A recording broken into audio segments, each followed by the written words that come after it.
નમસ્કાર, હું આસ્થા ગોસ્વામી ધ કેસરી ન્યૂઝ સાથે.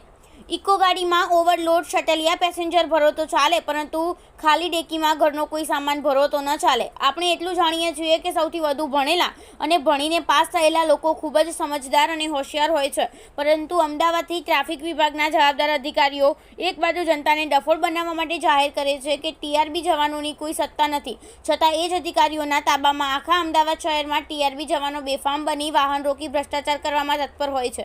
ત્યારે એક વખત ઝુંડાલ સર્કલ પર 7 પેસેન્જરમાં 1000 રૂપિયા દંડ આપ્યો હતો. ત્યારબાદ બીજી વખત ખાલી ગાડીમાં ડ્રાઈવર અને ગાડીની ડેકીમાં વોશિંગ મશીન હોવાથી તેને રોકીને પૂછપરછ કરતા અંગે એક ટીઆરબી જવાન શું કહી રહ્યો છે અને કયા ટોનમાં આ શબ્દો બોલી રહ્યો છે, તે બોલેલા શબ્દોનો અર્થ શું થાય છે તે સમજવા માટે ઉચ્ચ અધિકારીઓને નમ્ર વિનંતી. કારણ કે એ જ અધિકારી ઓના ધાબામાં અથવા તો રહેમ નજર હેઠળ ટીઆરબી જવાનો બેફામ બને છે અને આખા અમદાવાદ શહેરમાં બેફામ જીવન અકસ્માત બને તેવા ઓવરલોડ પેસેન્જર ચાલી રહ્યા છે અથવા તો ચલાવવા દેવામાં આવી રહ્યા છે. ત્યારે આવી ગોગલી ભ્રષ્ટ નીતિ જોતા એવા સ્પષ્ટ થાય છે કે ક્યાંક જવાબદાર ઉચ્ચ અધિકારીઓ ચોરી કરીને પાસ થયા હોય અથવા તો રિશ્વત આપીને હોદ્દો મેળવ્યો હોય તેવું સ્પષ્ટ દેખાઈ રહ્યું છે. ત્યારે શહેરમાં આવી પરિસ્થિતિ આમ જનતા સાથે બની રહી છે.